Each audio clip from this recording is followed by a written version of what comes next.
Jelly World, Potato Counter, these fuckers, if any of this looks familiar to you, I'm sure you remember the 2000s sensation of Neopets. How you going? Welcome back to the Spilt Milk Show. Today I'm going to be taking a deep dive into the classic game Neopets, its popularity, and why it pretty much fell off. This is what happened to Neopets. The idea of Neopets was first conceived by Adam Powell at the University of Nottingham. He shared his idea with Donna Williams and two other students, and their goal for the site was pretty much to keep students as entertained as possible and perhaps maybe make some money off of advertising. The site launched November 15th, 1999. The site was already getting pretty popular. Just by December, it had already logged over 600,000 page views. With that many people logging onto Neopets every single day, it was getting pretty expensive to run those servers, so they had to go and search for investors. I'm sorry, we have to add this in, but you have to look at some of these original models for the Neopets game. It's fucking ridiculous. Like okay, this one's fine. It's not like horrible, but then like this one it gets a little bit worse. It's about the same, but it's pretty bad. But then we got this. What the fuck is this? Like literally, why did you do this? Whoever thought of this either needs to be fired or promoted. I can't fucking decide, dude. Now, that following January, American businessman Doug Doering bought a good amount of the shares along with other investors, and he founded Neopets Incorporated. A bit of controversy started when Doug tried to use the Scientology.org board to manage the company. Adam and Donna were completely unaware of the situation until they had Googled some of the employees like 6 months afterwards. Now, it wasn't really an issue until the company hired this lady to try to put like Scientology like ads and shit like that like into Neopets. Then Adam and Donna were like, nah bro, we are not fucking with that, like seriously. Like I said, Adam and Donna, they shut it down pretty quickly. Like they were not about that. They assured everybody that there would never be any sort of advertising of religion onto the game or anything like that. This company started to advertise and make money in sort of a different way than other people were trying to, by using immersive marketing. So there was a lot of things like, I remember there was a McDonald's shop or a Disney theater you could go to, and it's like, as a kid, you don't really know that you're looking at an advertisement, so it was like really good because I made that connection like, oh shit, this is Disney, but they were advertising to me at the same time. So it's like I could enjoy the game while they also make money. On June 20th, 2005, Viacom, the American conglomerate that owns Nickelodeon, bought Neopets for $160 million. After this purchase, Donna and Adam left the company shortly after due to creative differences. Now, this is the era I really started playing Neopets in. I remember always going to the public library with my brothers, and we would hop on the free computers and play, MapleStory, Neopets, RuneScape, Club Penguin, all those fucking classic games. Now, I know I started playing around this time because I was able to customize my Neopet, and Viacom redesigned the website and the UI of April 2007 so you could do things like that. Not only that, but I remember seeing advertisements of Neopets being in Nickelodeon mini shows and fucking advertisements of the Altador Cup on the TV as well. Aside from the Altador Cup, there were so many classic games on Neopets, not to mention just battling them in general was fucking sick. We take that shit seriously in my house. But there were so many classics like Termac Roll, Fairy Bubbles, Cast Basher, and of course, Potato Counter. Potato Counter was like one of my favorites because you could just blatantly cheat at it, like just enter whatever number at the bottom, click next, see what the answer is, and then just go back, enter that number, and then you get the Neo points. Like highway fucking robbery. Getting daily items for free was also one of my favorite things about Neopets, like going to spend your daily wheel, like the Wheel of Excitement, definitely not the fucking Wheel of Monotony, or going to get a piece of the giant omelet at the Tyranian Plateau, and of course typing in that super secret jelly at the end of the URL so you could go to Jelly World and get your free piece of jelly for the day.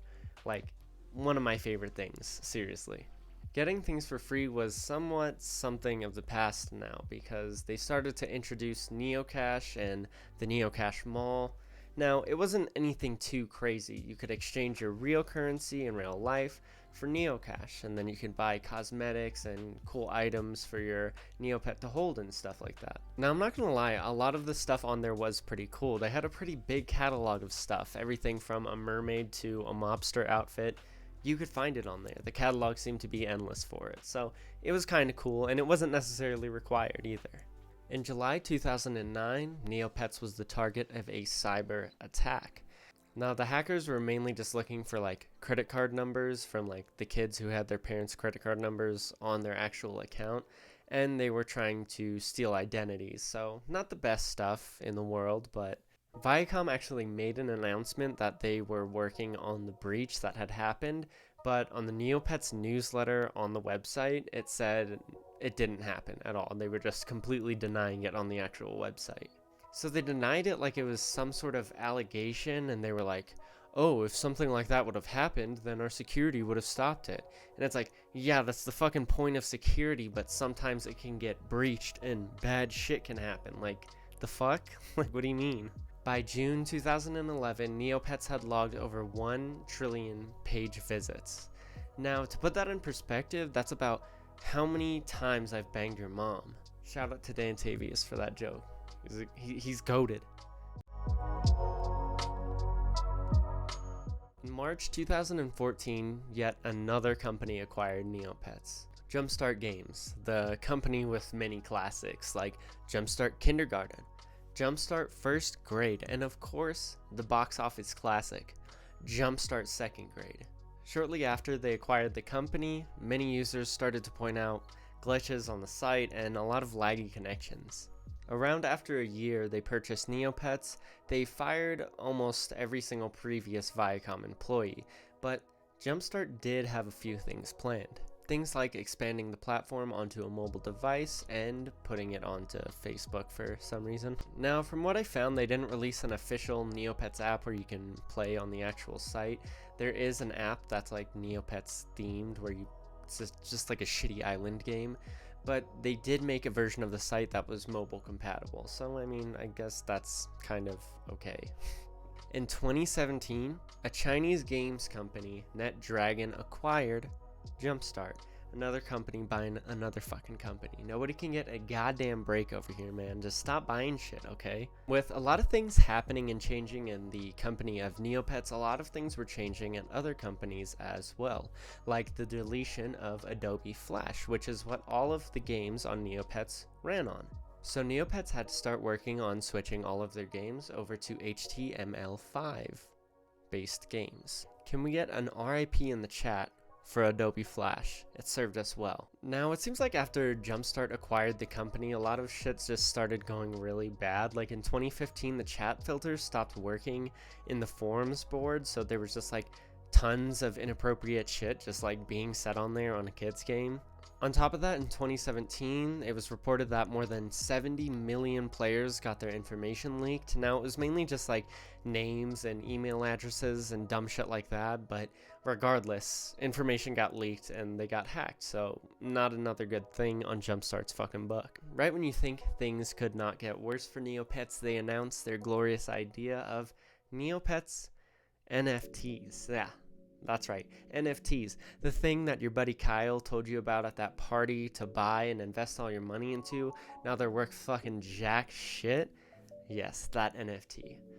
Now, obviously this was before the whole market crashed and everything, but they had announced Neopets NFTs and a whole Neopets metaverse. This announcement started a goddamn internet riot. Like, diehard fans were not fucking with this at all. Starting the hashtag #NoNeoNFT, the fans were ready to boycott this game and stop playing it altogether. Now, it was very odd. The official Neopets NFT metaverse Twitter popped up and made the announcement that this was happening. Now, a user saw this and DM'd the official Neopets Twitter. The PR person who was running the account even said, "Don't believe this looks like a scam, don't do this." And then later on, a few days later, Neopets made an official announcement for the NFTs, so I guess it wasn't a scam, it was maybe just a bad idea nobody knew about. Not to mention they were stealing fan art for these NFTs, and they were also using the website Dress to Impress, which is pretty much where you can just customize Neopets in random clothes, and using those as the NFTs as well. Like they weren't even making these. Like, what the fuck are you guys doing? So a shady company, your whole player base mad at you, and a fucking horrible idea. I mean, really, what could go wrong? Surely everything was gonna go good for this launch. If you guessed that, well, I would hate to inform you that you were fucking incorrect, because they, for some reason, launched these NFTs at 4 o'clock in the morning, as if anybody is fucking up, and if people were trying to stay up, they couldn't beat the bots regardless. Now, when users got onto the site, they were met with tons of error messages. They were having to switch crypto wallets because for some reason their other ones weren't working. And once they finally got onto the site, they were met with high prices because all of the bots bought all of the cheap ones. Good fucking job, Neopets. Good job, Neopets Metaverse. You guys suck my fucking cock. Even afterwards, people were still having issues with buying the NFTs, and the NFT Neopets Twitter tweeted out, all the ones that aren't bought will get burned, essentially just trying to make them more rare than they should have been by lessening the total amount that there already are in the first place. Now, if you want a more in-depth video about the NFT scandal and situation, go check out Izzy's channel. I think that's how you pronounce this channel's name, but she did an amazing job, so go check that out if you want a more in-depth look onto the situation. So where is Neopets now? Well, I recently went onto their site, and it seems like they're still making an effort to fix the game and make it better by fixing bugs and stuff like that. Now, the Neopets metaverse still exists, unfortunately, but it doesn't really matter because they probably burned a good majority of their player base by doing that whole thing anyway. Also, there is a user fan-made game called Neopets Classic on the internet that you can play, and we all know what happens whenever somebody has to remake your game into what it used to be. That means you probably fell the fuck off, buddy. Club Penguin. But that is what happened to Neopets. Thank you so much for watching. If you stuck to the end of the video, you're a fucking real one. Like, for real. I really appreciate you, and I really appreciate you watching. Maybe go hit the like button, subscribe, perhaps, and maybe even turn on that post notification bell. I will see you next week. Peace the fuck out.